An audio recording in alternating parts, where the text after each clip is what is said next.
Okay then आपण आजपासून फिजिक्सचे practical start करतोय. फिजिक्सचे जे प्रॅक्टिकल्स आहेत आपल्या अप्लाइड फिजिक्स मधला थिअरीचा पार्ट आपण स्टार्ट केला होता आणि यानंतर आजपासून आपण प्रॅक्टिकल स्टार्ट करतोय.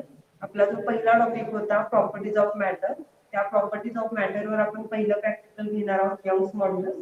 याच्यामध्ये आपण स्टील वायर यूज करतोय, त्याच्या आपण यंग्स मॉड्यूलस कॅल्क्युलेट करणार. त्याआधी मी तुम्हाला थोडीशी इन्फॉर्मेशन देणार आहे मॅन्युअल बद्दल. मॅन्युअल कसं लिहिलं पाहिजे, काय लिहायचं आहे मॅन्युअल मध्ये आणि इंडेक्स कशा प्रकारे लिहायचे. मी तुम्हाला फोटो सेंड केलेले आहेत सर्वांना इंडेक्सचे आणि प्रॅक्टिकल नंबर 1 आणि प्रॅक्टिकल नंबर 2. पण जो सिक्वेन्स आहे तो कशा प्रकारे लिहायचा तो आता आधी मी सांगणार आहे. तर आपण इंडेक्स बघूया आधी काय काय लिहायचे आपल्याला इंडेक्स मध्ये. तर याच्यामध्ये तुम्हाला इंडेक्स मध्ये दिलेलं आहे कंटेंट पेज आहे सेम ॲज इट इज जे तुमचं मॅन्युअल आहे. तर मॅन्युअलचं जे पेज दिलं इंडेक्स याच्यामध्ये तुम्हाला सर्व लिहायचं आहे. यात लिहिताना ओके दिसतंय तुम्हाला सगळ्यांना व्यवस्थित सर्व दिसतंय ना. ओके तर याच्यामध्ये फर्स्ट आपल्याला first practical name of the experiment आहे तसं पूर्ण तुम्हाला इंडेक्स लिहायचं आहे. याच्यामध्ये फक्त काय जे क्रॉस केलेले आहेत ते लिहायचं नाही. जसं एक्झाम्पल डेट्स नाही लिहायच्या, मार्क्स आणि साइन आणि पेज नंबरचा कॉलम कम्प्लिटली काय करायचं आहे त्यातून आपल्याला कट करायचं आहे. ओके आणखीन त्यानंतर आपल्याला आहे तसे सर्व एक्सपेरिमेंट हे लिहिणार आहात तुम्ही याच्यामध्ये. आता हे जे एक्सपेरिमेंट आहेत तुमचे एक्सपेरिमेंट नंबर 1, आता एक्सपेरिमेंट नंबर 2 आपण घेणार नाही बाळांनो, त्यासाठी हा स्किप करायचा आहे आणि एक्सपेरिमेंट नंबर 2 हा जो नंबर आहे हा 3 ला आपण देणार आहोत. 3 पासून आपण कंटिन्यू 9 पर्यंत आपण सर्व प्रॅक्टिकल इथं घेणार. पण 9 नंबरच्या प्रॅक्टिकलचा एक्सपेरिमेंट नंबर जो आहे तो किती येणार आहे 8. टोटल आपण 8 प्रॅक्टिकल या सेम मध्ये घेणार आहोत. अशा प्रकारे तुम्हाला इंडेक्स लिहायची आहे. त्यानंतर एक्सपेरिमेंट कसं लिहायचं आहे ते बघूया. प्रॅक्टिकल नंबर 1 पेज नंबर मी इथं मेन्शन केलेले आहेत. इथं पेज नंबर हे जे आहे ते तुमचं दिसतं इथं नंबर 1. प्रत्येक पेजवर मी स्टार केलेला आहे. जो कंटेंट तुम्हाला लिहायचा आहे तो स्टार केलेला आहे आणि स्टार केल्यानंतर पहिल्या पेजवर जनरली प्रत्येक एक्सपेरिमेंटचा फक्त टायटल लिहायचा आहे तुम्हाला. अदरवाईज काहीही लिहायची नाही, इन्फॉर्मेशन कोणतीही लिहायची नाहीये इथे. फक्त तुम्हाला काय लिहायचं आहे टायटल इथं लिहायचं आहे. ओके त्याच्यानंतर सेकंड पेजवर सुद्धा बघू शकता आपण पेज नंबर 2 इथं दिलेला आहे मी. या पेज नंबर 2 वर जिथे स्टार दिलं तर स्टार कुठे केलाय आपण इथे मी स्टार केलाय रिसोर्सेस युज्ड साठी. तर एवढे फक्त रिसोर्सेस युज्ड तुम्हाला लिहायचे आहेत. बाकी या पेजवरचं दुसरं काही लिहायचं नाही. त्यामुळे तुमच्या सगळ्यांच्या लक्षात आलं असेल की आपण एक्सपेरिमेंटचा मी जो दिलाय तुम्हाला एक्सपेरिमेंटचे जे मॅन्युअलचे फोटोज पाठवलेत मी तुम्हाला, त्या फोटोज मध्ये आपल्याला काय काय करायचं आहे ते तुम्हाला सगळ्यांना सांगितलेलं आहे. ओके आता याच्यामध्ये हा जो तुम्हाला 3 नंबरचं पेज मी इथे दाखवलंय याच्यामध्ये सुद्धा 3 स्टार दिलेत. म्हणजे प्रत्येक ऑब्झर्वेशन टेबल तुम्हाला इथे ड्रॉ करायचं आहे. त्याचबरोबर जे एक्सपेरिमेंट मॅन्युअल मधले फोटोज पाठवलेले आहेत त्यातले तुम्हाला रिडिंग सुद्धा लिहायचे आहेत सेम ॲज इट इज, कारण तुम्ही रिडिंग सेपरेटली घेऊ शकत नाही. त्यामुळे विथ रिडिंग तुम्हाला एक्सपेरिमेंट इथले लिहायचे आहे. ज्या ज्या एक्सपेरिमेंटचे पेज नंबर बघायचा आहे आणि त्या पेजवर कोणत्या कंटेंटला मी स्टार केलेला आहे. जेवढा कंटेंट स्टार केलेला आहे तेवढाच तुम्हाला रिक्वायर्ड आहे आणि तेवढाच तुम्ही लिहिणं गरजेचं आहे. ओके आले सगळ्यांच्या लक्षात. ओके चला तर आपण एकच मिनिट. स्क्रीन व्यवस्थित दिसते का उलटी दिसते? स्क्रीन सगळ्यांना व्यवस्थित दिसते. स्क्रीन दिसते सगळ्यांना व्यवस्थित ना. हा ओके ठीक आहे.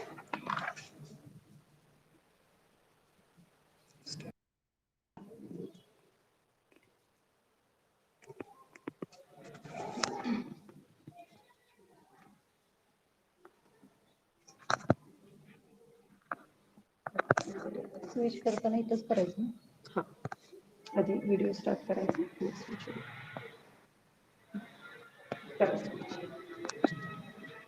ओके देन फर्स्ट प्रॅक्टिकल आपण घेणार आहोत calculate the Young's modulus of the given material wire.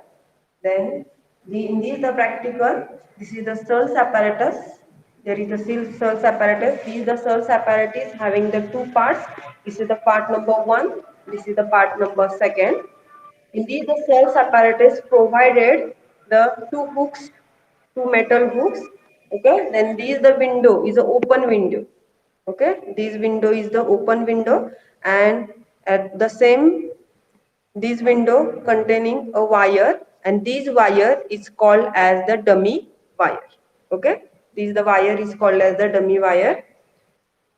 तर तुम्ही हा जर सर्स ॲपॅरेटस जर इन्स्ट्रुमेंट जर हे पाहिलं तुम्ही यंग्स मॉड्युलस मध्ये आपण जे इन्स्ट्रुमेंट यूज करणार आहोत हे इन्स्ट्रुमेंट कोणतं आहे सर्स ॲपॅरेटस आहे. तर हे जे इन्स्ट्रुमेंट आहे आपलं सर्स ॲपॅरेटस याच्यामध्ये दोन तुम्हाला पार्ट दाखवले. त्याचबरोबर यातला महत्वाचा एक पॉइंट आहे तो आहे आपला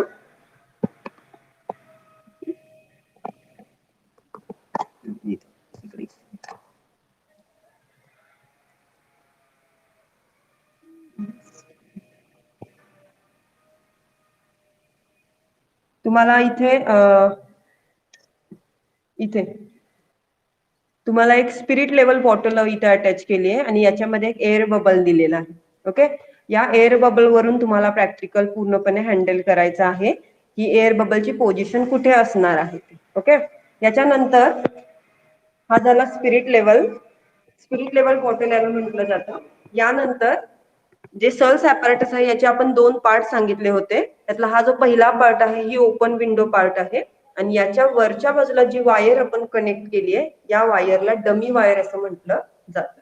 ही जी डमी वायर आहे बाळांनो याला सपोर्टिंग वायर सुद्धा म्हटलं जातं. त्याच्यानंतर आपण सर्स ॲपॅरेटसचा दुसरा पार्ट पाहणार आहोत. हा दुसरा पार्ट आहे त्याचा मी टर्न करून घेतलाय ॲपॅरेटस इथे. याच्यामध्ये मायक्रोमीटर स्क्रूगेज अटॅच केलेला आहे. दुसरी पहिली बाजू होती ती ओपन विंडो होती, याच्यामध्ये मायक्रोमीटर स्क्रूगेज अटॅच करून घेतलेला आहे. हे मायक्रोमीटर स्क्रूगेजचा मायक्रोमीटर स्क्रूगेजचा मेन स्केल आहे आणि हे आहे त्याचं सर्क्युलर स्केल. ओके, हा काय आहे मायक्रोमीटर स्क्रूगेजचा मेन स्केल आहे आणि हा आहे त्याचा सर्क्युलर स्केल. ओके, आता याच्या वरच्या बाजूला जी वायर अटॅच केलेली आहे इथे दोन वायर्स तुम्ही पाहिला होता मगाशी. ओपन विंडोच्या वरची जी वायर आहे ओपन विंडोच्या त्याला डमी वायर म्हटलं जातं आणि जिथे मायक्रोमीटर स्क्रूगेजच्या वरच्या बाजूला जी वायर आपण अटॅच केलेली आहे या वायरला एक्सपेरिमेंटल वायर म्हटलं जातं. त्याला एक्सपेरिमेंटल वायर का म्हणतो कारण आपण या वायरचा यंग्स मॉड्युलस कॅल्क्युलेट करणार आहोत म्हणून. ओके, देन आपण प्रॅक्टिकलला स्टार्ट करण्याआधी सर्स ॲपॅरेटस तर पाहिलं, त्याचबरोबर आणखीन आपण काही इन्स्ट्रुमेंट इथे यूज करतोय ते इन्स्ट्रुमेंट पाहूया. तर याच्यामध्ये आपण आणखीन एक इन्स्ट्रुमेंट पाहतोय. एक वेट आहे, हे पूर्ण मेटलचं वेट आहे, जड आहे अगदी. त्याला डेड लोड असं म्हटलं जातं. ओके, आणि दुसरं जे आपण यूज करणार आहोत हे हुक टाईप आहे, ह्याला स्लॉटेड हुक स्टँड असं म्हटलं जातं. स्लॉटेड हुक स्टँड हे याचा यूज आपण कुठे करणार आहोत तर याच्यामध्ये आपण स्टेप बाय स्टेप काय करणार आहोत एक एक वेट काय करणार आहोत ऍड करणार आहोत. त्यामुळे ह्याला स्लॉटेड असं म्हटलं जातं. स्टेप बाय स्टेप आपण ऍड पण करू शकतो, स्टेप बाय स्टेप आपण याला यातून काढू सुद्धा शकतो, म्हणून याला स्लॉटेड वेट्स असं म्हटलं जातं. आता त्यानंतर पुन्हा आपण सर्स ॲपॅरेटस कडे येऊया. आपल्या या सर्स ॲपॅरेटस मध्ये बाळांनो जर तुम्ही पाहिला तर मी सांगितलं होतं की याच्या लोवेस्ट साइडला दोन मेटल हुक्स दिलेले आहेत. ओके, लोवेस्ट साइडला याच्या दोन हुक दिलेले आहेत. तर जिथे ओपन विंडो आहे या ओपन विंडोच्या खाली जो हुक आहे तिथे आपण काय अटॅच करणार आहोत तर डेड लोड काय करणार आहोत अटॅच करणार आहोत. ओके, त्याचबरोबर जिथे मायक्रोमीटर स्क्रूगेज अटॅच आहे त्या हुकला मी स्लॉटेड वेट स्टँड काय करणार आहे स्लॉटेड वेट हुक जो आहे तो काय केला मी अटॅच केला. तर आता तुम्हाला प्रश्न पडला असेल की हे दोन्ही वेट आपण एक्सपेरिमेंट स्टार्ट करायच्या आधी काय अटॅच केले. तर हे दोन्ही आपण जे वेट आहे ते आपण इथं काय अटॅच करतोय तर ही जी वायर आहे ही वायर स्ट्रेट होण्यासाठी त्या वायरला थोडंसं स्ट्रेचिंग होण्यासाठी आपण काय करतो हे दोन्ही सुद्धा वेट्स काय केलेले आहेत अटॅच केलेले आहेत. आणि डेड लोड आपण काय यूज करतो सपोर्टिंग साठी काय करतो यूज करतो. रिझन काय आहे जर सर्व वेट जर एक्सपेरिमेंटल वायरवर जर आलं तर इलॉंगेशन फास्ट होणार आहे, म्हणजेच वायरची लेंथ फास्ट होणार आहे आणि ती वायर काय होऊ शकते ब्रेक होऊ शकते. म्हणून इथं आपण जी डमी वायर घेतलेली आहे ती सपोर्ट साठी घेतलेली आहे आणि याचं वर्क सुद्धा काय आहे dummy wire is used for the supporting of A experimental wire असं सुद्धा आपण म्हणू शकतो इथे.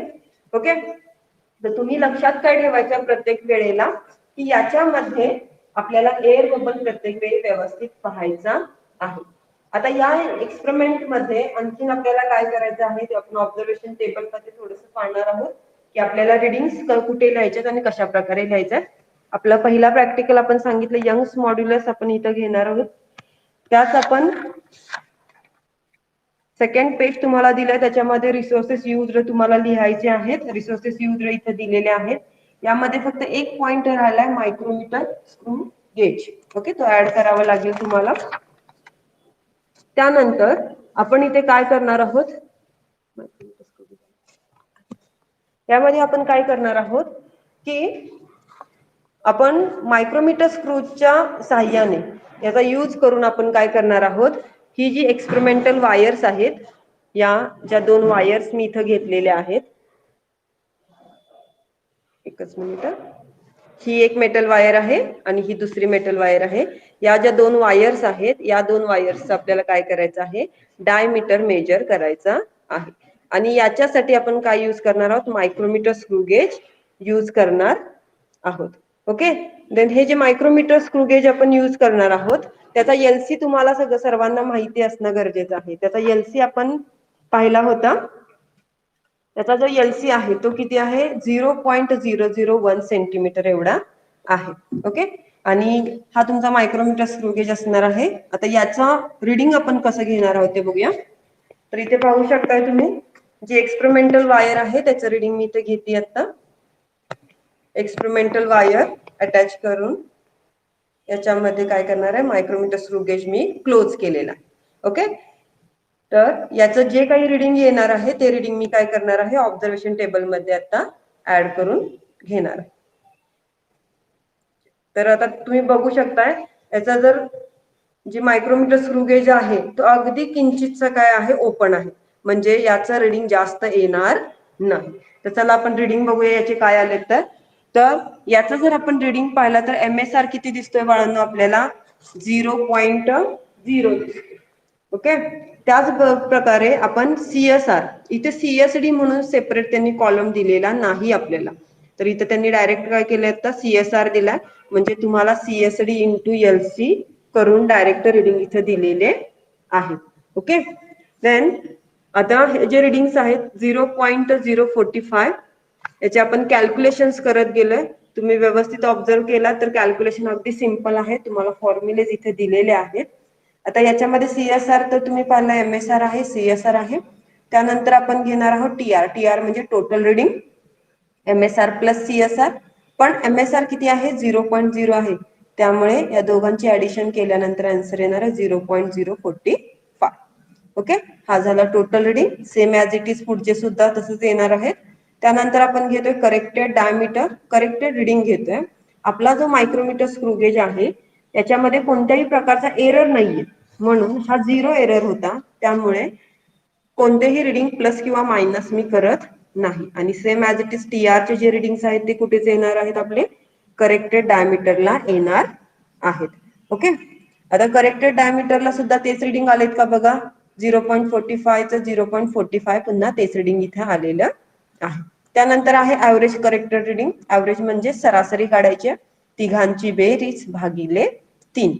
आता फक्त ऍव्हरेज काय झालंय की सेंटीमीटरचं कन्वर्जन कशात झालं मीटर मध्ये झालं. त्यामुळे जो काही ऍव्हरेज आला आहे त्या ऍव्हरेजला मल्टिप्लाइड बाय 10⁻² मी केलेलं आहे. म्हणजेच काय झालं ज्यावेळी मी 10चा वजा दुसरा घातने याला गुणते त्यावेळी याचं कन्वर्जन सेंटीमीटरचं कशात होतं मीटर मध्ये होणार. ओके, देन नेक्स्ट हा झाला डायमीटर. ओके, आपल्याला पुढे काय हवाय पुढच्या कॉलम मध्ये दिलाय रेडियस ऑफ वायर.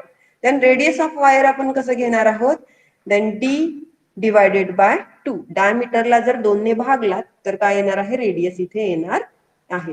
त्यामुळे हे काय आहे आपला डायमीटर झाला. ओके, आणि हा झाला radius. Then R is equal to D/2 केलं मी आणि त्यामुळे आपलं हे आन्सर आलेलं आहे. यानंतर आपण घेणार आहोत area of wire. Okay, then area of wire आपलं काय आहे A is equal to πr². Okay, A is equal to दिसतंय तुम्हाला सर्वांना व्यवस्थित? Preeti? Okay. Area of a wire म्हणजे काय आहे? A is equal to pi R square आहे. Okay. Then pi R square, R ची व्हॅल्यू इथे पुट करायची, पायची व्हॅल्यू घेतोय 3.14 आणि अशा प्रकारे आर चा स्क्वेअर करून काय करायचं? मल्टिप्लिकेशन करायचं आणि त्यानुसार आपली एरियाची व्हॅल्यू इथे येणार आहे. ओके. हा झाला area of a metallic wire. त्यानंतर आपण पार्ट नंबर सेकंड पाहणार आहोत. Find the elongation of wire after the application of a weight. म्हणजे तुम्ही वेट ऍड केल्यानंतर वायरचं झालेलं इलॉंगेशन आपल्याला काढायचं आहे. तर हे काढण्यासाठी आपल्याला आधी काय घ्यावं लागेल? Original length of wire. वायरची ओरिजिनल लेंथ किती आहे ती आपल्याला पाहावी लागेल. ओके. आता ओरिजिनल लेंथ ऑफ वायर जी आहे ती मी दाखवणार आहे तुम्हाला.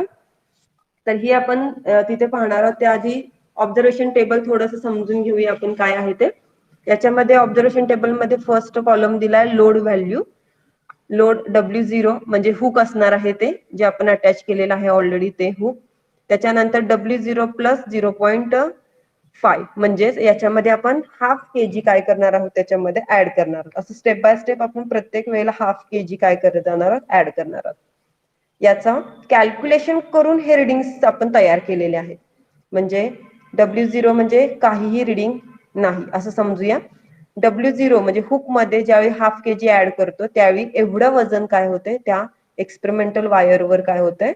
स्ट्रेस वाढवत आहे असं आपण समजतो. त्याच्यानंतर प्रत्येक वेळी हाफ केजी मी इथं वाढवत गेलेले. ओके. आता यानंतर आपण पाहणार आहोत स्पेरोमीटर रिडिंग. स्पेरोमीटर रिडिंग्स म्हणजेच काय आहे? ऍक्च्युली आपण तो मायक्रोमीटर आपण म्हणून घेणार आहोत इथं. ओके. देन मायक्रोमीटर रिडिंग्स म्हणून आपण इथं घेतोय. Loading and unloading. Loading and unloading म्हणजे काय? एक एक वजन ऍड करत गेला की आलेलं रिडिंग काय करत जायचंय? लिहित जायचंय. आणि अनलोडिंग म्हणजे लोडिंगला 1 2 3 4 5 6 असं रिडिंग लिहायचं आहे. म्हणजे सुरुवातीला 1 लिहायचंय, परत 2 नंबरचं, परत 3 नंबर, 4 नंबर, 5 नंबर, 6 नंबर. आणि अनलोडिंगला एक एक वजन आपण काढत जातोय. त्यावेळी आधी 6 नंबरचं लिहिणार आहोत. 6 नंबरचे दोन्ही रिडिंग कसे दिसले पाहिजेत? सेम असले पाहिजे. जे याचं रिडिंग आहे तेच आपण कुठे लिहायचंय? 6 मध्ये अनलोडिंगला सुद्धा लिहायचं आहे. त्यानंतर 5 नंबरचं रिडिंग, नंतर 4, नंतर 3 2 1 अशा प्रकारे तुम्हाला रिडिंग्स इथे लिहित जायचे आहे. ओके. आता इथपर्यंत आपल्याला लोडिंग अनलोडिंग समजले सर्वांना. तर चला आपण एक्सपेरिमेंट कडे जाऊया. याच्यामध्ये आपल्याला काय काय करायचं एक्सपेरिमेंट मध्ये? यामध्ये आपल्याला length of original length of wire आपल्याला कॅल्क्युलेट करायची होती. एक्सपेरिमेंटल वायरची ओरिजिनल लेंथ जी आहे ती इथं खूप अटॅच केली सिलिंगला. तिथून लेंथ ऑफ वायर आपण काउंट करणार आहोत. ती इथून इथपर्यंत लिहिली आहे. ओके. देन आता माझी लेंथ किती आली आहे? 153 म्हणजे 153 सेंटीमीटर या वायरची काय आहे? लेंथ आहे. ओके. 153 सेंटीमीटर एवढी लेंथ आलेली आहे. ओके. ही झाली ओरिजिनल लेंथ. ओके. याच्यानंतर आपण ही 153 जी सेंटीमीटर लेंथ जी आहे ती ओरिजिनल लेंथ झाली. म्हणजे ही आपण डिनोट करणार आहोत कॅपिटल एल ने डिनोट करणार. त्यानंतर आपण पाहणार आहोत स्टेप बाय स्टेप त्याचे रिडिंग्स आपण घेत जाणार आहोत. याचे जे रिडिंग्स आहेत ते पहिलं रिडिंग मी आता घेणार आहे बाळांनो. इथं ऑब्झर्वेशन टेबल जर तुम्ही पाहिलात तर याचं पहिलं रिडिंग मी आता पाहणार आहे. याचं W0. W0 म्हणजेच काय आहे की फक्त हुकचं वजन आता आपण हुक जे ऍड केलंय त्याचं आलेलं जे रिडिंग आहे ते मी इथं आता पाहणार आहे. आता हे रिडिंग आपण कशा प्रकारे पाहतोय ते बघूया जरा. रिडिंग पाहण्यासाठी 2 कंडिशन फार महत्वाचे आहेत. सगळ्यात महत्वाचं तुम्ही रिडिंग कधी घेणार आहात? ज्यावेळी स्पिरिट लेवल मधला जो एअर बबल आहे तो 2 लाईनच्या मध्ये असेल त्यावेळी तुम्ही रिडिंग घेऊ शकता. अदरवाईज प्रत्येक वेळी ज्या वेळी तुम्ही वेट ऍड करणार आहात त्यावेळी एअर बबल काय होत जाणार आहे? कोणत्या तरी एका लाईनच्या बाजूला झुकला जाणार आहे. पण तो प्रत्येक वेळी आपल्याला जो आपला सर्क्युलर स्केल आहे त्या सर्क्युलरच्या स्केलच्या साहाय्याने काय करायचं त्याला पुन्हा घेऊन. ओके. आता हे कसं करणार आहोत आपण? आता पाहूया आपण. जर इथे तुम्ही पाहिजे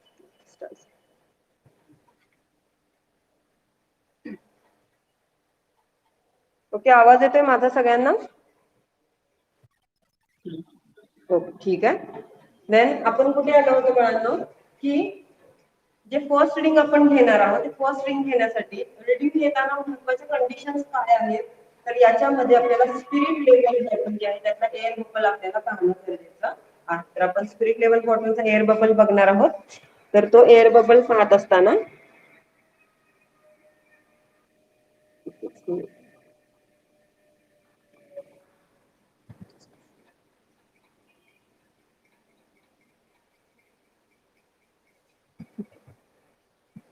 एअर बबल दिसतोय तुम्हाला सर्वांना?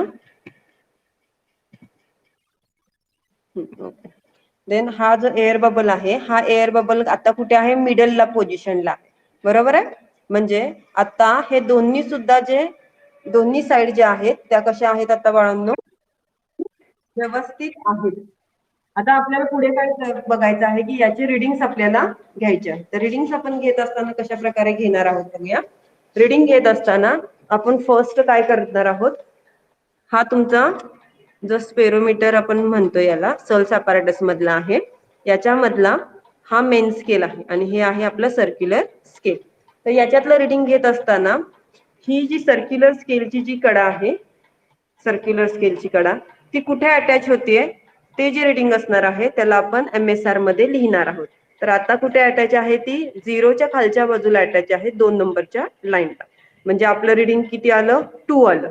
MSR मध्ये किती लिहिणार तुम्ही 2 लिहिणार आहात. ओके. पण आपल्याला पुढे काय पाहायचं आहे 2 पॉईंट समथिंग. ते पॉईंट समथिंग म्हणजे कुठलं येणार आहे तर या सर्क्युलर स्केलचं रिडिंग येणार आहे. आता इथं 2 तर सगळ्यांच्या लक्षात आलं. 2 का घेतलं मी कारण 0च्या खाली 2 लाईन आहेत म्हणून.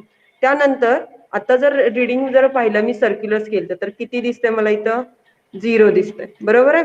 आणि या साईडला जर पाहिलं तर किती आहे 90 आहे. म्हणजे इकडे रिडिंग्स काय होत चाललेत माझे इकडच्या बाजूने हे वाढत चाललेत. ओके. म्हणजे 0 नंतर ही जी लाईन असणार आहे ती 1 आहे इथं 2 आहे आणि ही जी तिसरी लाईन दिसते तिला किती देणार तुम्ही नंबर 3 हा नंबर देणार. म्हणजे तुमचं जे रिडिंग आलं ते रिडिंग आपण किती लिहिणार आहोत इथे इथं मी रिडिंग आता काय लिहिलेलं आहे फर्स्ट रिडिंग लिहिलेलं आहे 1.496 लिहिलेलं आहे. ओके. पण माझं रिडिंग आता वेगळं आलेलं आहे. सुरुवातीला केलेले रिडिंग्स आणि आताच्या रिडिंग मध्ये तफावत आहे. पण आता इथं तुमचं रिडिंग किती येणार 2.003. आता तुमचं रिडिंग किती येणार इथं 2.003 एवढं येणार आहे. मी डायरेक्ट कॅल्क्युलेशन केलंय MSR प्लस CSR करून त्यामुळे मी डायरेक्ट आन्सर सांगते तुम्हाला 2.003 एवढं येणार. पण तुम्ही लिहित असताना हे जे मॅन्युअल मधले रिडिंग आहे तेच तुम्ही तिथं लिहिणार आहात. ओके. आता हे झालं फर्स्ट रिडिंग. आता सेकंड रिडिंग कशा प्रकारे घेणार आहात तुम्ही तर सेकंड रिडिंग घेण्यासाठी ½ kg काय करावं लागेल याच्यामध्ये ऍड करावं लागेल. तर मी ½ kg काय करते मध्ये आता ऍड करते. ½ kg ऍड केल्यानंतर तुम्हाला 5 मिनिटासाठी रेस्ट करायची. रेस्ट करायची आहे म्हणजेच काय करायचं आहे की 5 मिनिटं तुम्हाला थांबावं लागणार आहे. रिझन काय आहे 5 मिनिट्स थांबण्याचं 5 मिनिट्स थांबण्यासाठी रिझन काय आहे 5 मिनिट्स थांबण्याचे कारण या वायरचं काय होतंय इलॉंगेशन होतं. इलॉंगेशन म्हणजे काय ही जी मेटॅलिक वायर आहे याची लेंथ थोडीशी काय होत जाते आणि लेंथ अगदीच लेंथ रबर सारखी वाढणार नाही. पण यात होणारे जे चेंजेस आहेत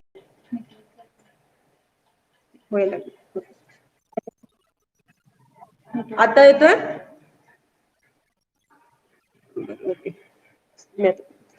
आता ही जी वायर तुम्हाला दिसते ही जी वायर आहे या वायरचं काय होतंय परमनंट इलॉंगेशन होत जाते. इलॉंगेशन म्हणजे काय या वायरची लेंथ वाढते. कधी वाढणार आहे लेंथ मी आणखीन एक वेट काय केलंय आहे याच्यामध्ये ऍड केलेला आहे. ओके. हे वेट मी ऍड केलेलं आहे. प्रत्येक वेट ऍड केल्यानंतर आपल्याला किती वेळ थांबायचा आहे 5 मिनिट काय करायचे रेस्ट करायचे. रेस्ट केल्यामुळे या वायरचं जे इलॉंगेशन होणार आहे ते इलॉंगेशन तुम्हाला कुठे दिसणार आहे तर हा जो एअर बबल आहे यातला हा एअर बबल काय होणार आहे थोडासा दुसऱ्या बाजूला काय होतोय झुकला जातोय. तो कसा झुकला जातोय तो दाखवणार आहे मी तुम्हाला आता. ओके. तो कसा झुकला जातोय तर इथे जर बघितला तर मी थोडीशी मी हाताने आता लेवल काय करते बदलते. तर तो एअर बबल बघा बाहेर चाललाय, त्या दोन्ही लाईनच्या काय होतंय बाहेर जातो. ओके, ज्यावेळी लेवल चेंज होते या दोघांची लेवल काय होते खाली जास्त कमी जास्त होते, त्यावेळेला सुद्धा तो एअर बबल काय होतोय बाजूला. जरा नेटवर्क प्रॉब्लेम आहे. आता येतोय का आवाज व्यवस्थित? हा ओके ठीक आहे. देन आता काय आपण पाहतोय की या दोघांची जर लेवल चेंज झाली तर हा एअर बबल सुद्धा काय होतोय त्याची पोझिशन काय करतोय चेंज करतो. म्हणजे हा जो एअर बबल आहे तो या दोन्ही लाईनच्या थोडासा काय जातो बाहेर जातो. आता जर तुम्ही ऑब्झर्व केला तर जो एअर बबल आहे हा एअर बबल, हा जो एअर बबल आहे तो काय व्हायला लागलाय इकडच्या साईडला काय व्हायला लागलाय झुकला गेलाय आता, बरोबर आहे. या लाईन पासून तो लांब होत चाललाय, इकडे काय चाललाय तो जायला सुरुवात झालेला आहे. का? कारण काय व्हायला लागलंय या वायरचं इलॉंगेशन व्हायला लागलेलं आहे. आता सेकंड रिडिंग आपण कधी घेणार आहोत? आता जस्ट मी कन्सिडर करते की माझे 5 मिनिटं कंप्लीट झाले. आता हे 5 मिनिटं कंप्लीट झाल्यानंतर मी काय करणार आहे, ह्या एअर बबलला पुन्हा मिडलला आणणार आहे. आता हे मिडलला आपण कसं आणणार आहोत, तर मिडलला आणण्यासाठी मी काय करणार आहे, हा जर आपला सर्क्युलर स्केल आहे, हा सर्क्युलर स्केल इथं अटॅच आहे, या स्पिरिट लेवल बॉटलला अटॅच आहे. जर मी हे फिरवला तर इथलं लेवल काय होते चेंज होते. तर मी हा अशा प्रकारे काय करणार आहे मूव्ह करणार आहे, मी रोटेट करायला लागली आता. अशा प्रकारे रोटेट करणार आहे की तो जो एअर बबल आहे तो कुठे यावा पुन्हा त्या दोन लाईनच्या मध्ये यावा. तर ओके आपण चेक करूया तो दोन्ही लाईनच्या मध्ये आलाय का आता.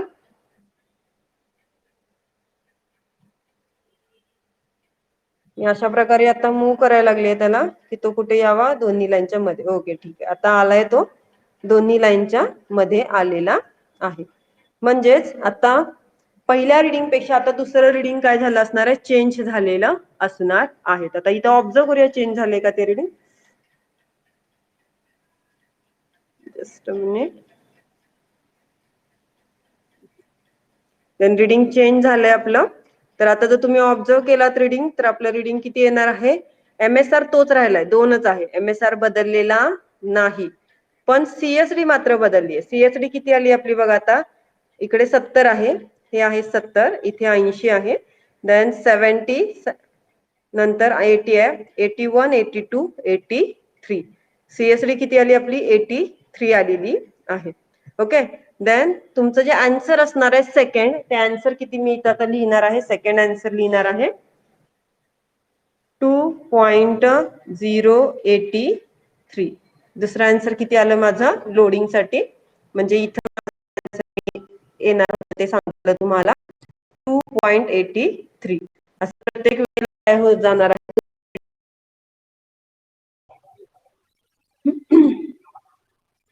ओके, सेकंड रिडिंग पाहिलात तुम्ही दाखवलेलं.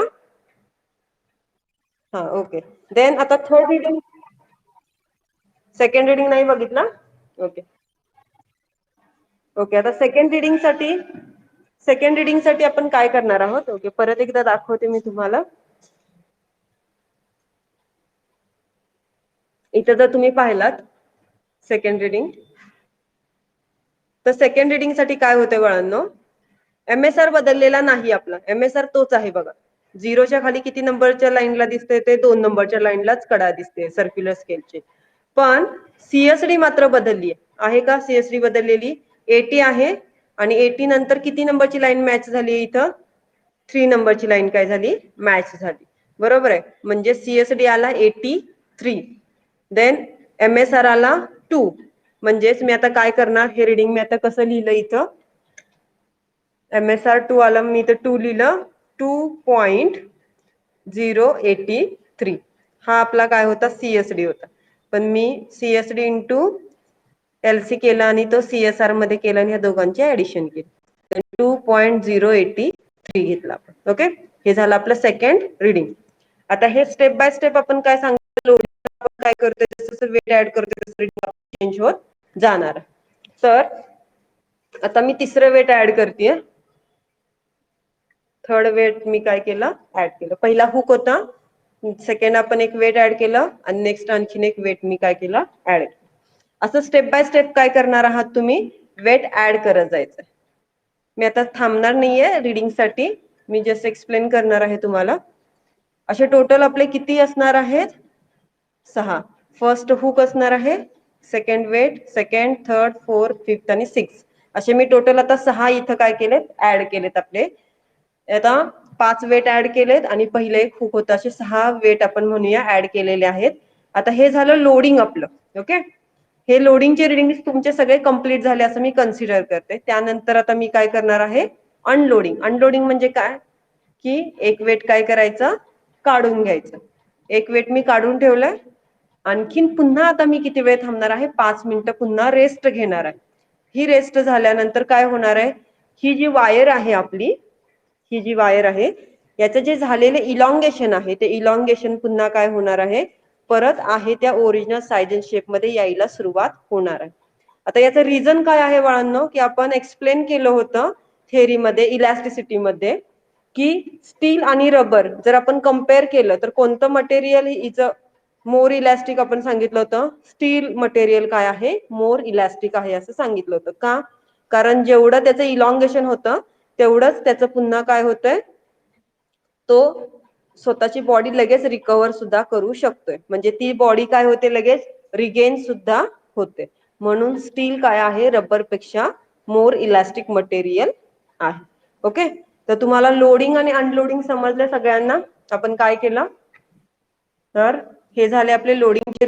आणि अनलोडिंग म्हणजे काय केलं, स्टेप बाय स्टेप मी वेट काढत गेले आणि पुन्हा सेम त्याच पद्धतीने रिडिंग्स घेत गेले. आणि हे झाले अनलोडिंग आपलं. याच्यानंतर आपण काय पाहिलं, मीन. ओके, देन मीन म्हणजे काय, हॅलो, आवाज येतोय माझा? हा, ओके, देन आता आपण काय पाहिलं, just a minute, range problem.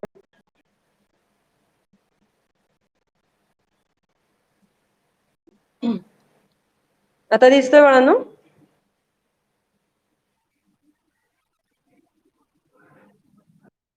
बाहेर घेऊन बसू का काय? बाहेर आणा ना, बाहेर आणा. अवघड आहे बाबा, प्रॅक्टिकल कुठे घ्यायला लागतात, बाहेर. दिसतंय का रे?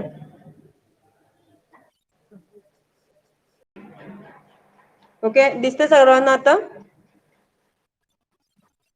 ओके, देन आता आपण कुठपर्यंत आलो होतो, लोड आणि अनलोडिंगचं चाललं होतं आपलं. लोडिंग आणि अनलोडिंग मध्ये आपण काय करतोय, पुढे मीनची व्हॅल्यू घेणार आहोत. मीन म्हणजे काय करणार आहोत, दोघांची बेरीज करणार आहोत भागिले 2.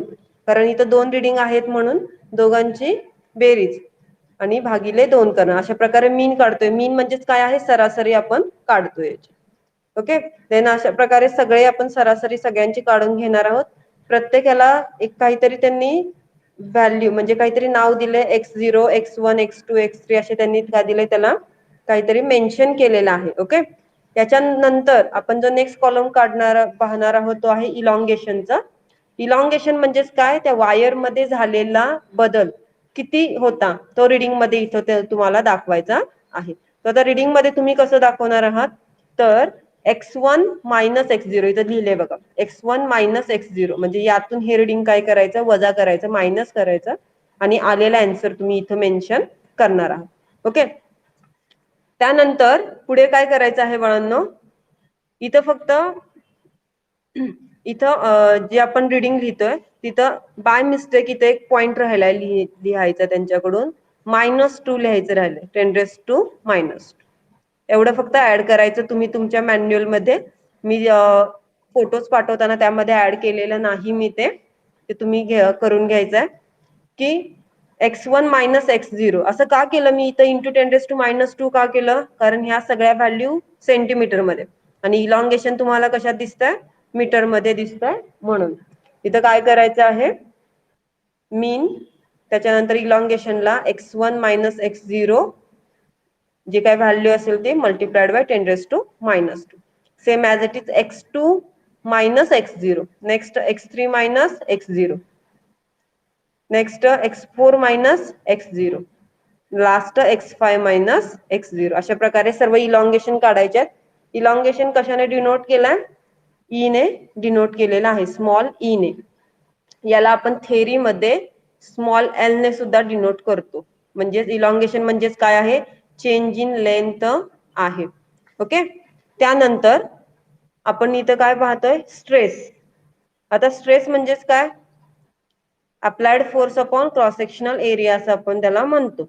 ओके. आता इथं त्यांनी stress is equal to M into G divided by area दिलाय. एम इंटू जी म्हणजे काय घेणार आहात?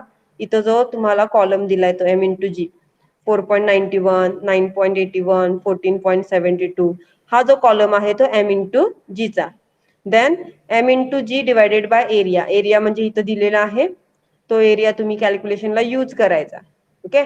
आणि त्यावरून हे तुमचं आन्सर्स येणार आहे. ओके. देन नेक्स्ट स्ट्रेनचा कॉलम घेतोय. स्ट्रेन म्हणजेच काय? Change in length to original length. Change in length म्हणजेच वायर मध्ये झालेलं इलॉंगेशन. इलॉंगेशनची ही व्हॅल्यू आहे डिवायडेड बाय ओरिजिनल लेंथची व्हॅल्यू. आणि हे तुमचे आलेले आन्सर्स. ओके. हे आन्सर्स स्ट्रेनचे आहेत. आणि त्यानंतर शेवट जे आपण घेतोय ते आहे वाय. वाय आपण कशाने डिनोट करतो? यंग्स मॉड्युलसने काय करतो? डिनोट करतो. Then Young's modulus is equal to tensile stress upon tensile strain. Okay. Then हा स्ट्रेस भागिले काय करणार आहात? स्ट्रेन करणार आहात. याचे रिडिंग्स तुम्ही घेणार आहात. स्ट्रेस डिवायडेड बाय स्ट्रेन आणि आलेले हे तुमचे आन्सर्स आहेत. ओके. हे जे आन्सर्स आहेत बाळांनो तुमचे, या आन्सर्सचा तुम्हाला मीन काढायचा. मीन म्हणजे पुन्हा याचा ऍव्हरेज काढायचा आहे. हे जे टोटल 5 रिडिंग आहे त्याचं ऍव्हरेज काढून इथं तुम्हाला ते ऍव्हरेज लिहिलेलं आहे. आणि हे जे आन्सर आहे हे ऍव्हरेजचं, हे तुम्ही इथं रिडिंग मध्ये लिहिणार आहात. ओके. इथं रिडिंग मध्ये सॉरी रिझल्ट मध्ये लिहिणार आहात. रिझल्ट मध्ये तुम्ही पाहता standard value of the Young's modulus of given metallic wire. Standard value आहे 2 × 10⁻11 आणि आपण जी काढलेली व्हॅल्यू आली 1.22 × 10⁻11. अशा प्रकारे तुमचा रिझल्ट तुम्हाला लिहायचा आहे. ओके. त्यानंतर क्वेश्चन आन्सर सुद्धा तुम्हाला लिहायचे आहेत. क्वेश्चन आन्सर्स लिहित असताना प्रॅक्टिकलच्या नोटबुक मधले आधी क्वेश्चन लिहायचं ना, त्याच्यानंतर आन्सर लिहिणं गरजेचं आहे. सगळ्यांना कंपल्सरी आहे, क्वेश्चन लिहायचा आहे. स्टेप बाय स्टेप करा. क्वेश्चन 1 त्याचा आन्सर, क्वेश्चन 2 त्याचा आन्सर असं मेन्शन केलेले आहे तिथं आणि तुम्ही ते लिहून घ्यायचं. ओके. देन आज आपण पहिला प्रॅक्टिकल कंप्लीट केलाय. पहिला प्रॅक्टिकल आणि इंडेक्स पेज सगळ्यांनी कंप्लीट करून ठेवायचे आहे. आणखीन पहिला प्रॅक्टिकल सुद्धा लिहून कंप्लीट करून ठेवलात तरी चालेल. त्याचबरोबर मी 2 प्रॅक्टिकल सेंड केलेले, फर्स्ट आणि सेकंड. दोन्ही प्रॅक्टिकल लिहून ठेवलात तरी देखील चालेल. प्रत्येकाने नोटबुक घालायची आहे 100 पेजेस आणि त्या नोटबुक मध्ये प्रॅक्टिकल्स लिहायला सुरुवात करायची. ओके. कोणाला डाऊट्स आहेत का काही? ओके. आणखीन सगळ्यात महत्वाचा, प्रेझेंटी सगळ्यांना कंपल्सरी तर आहेच,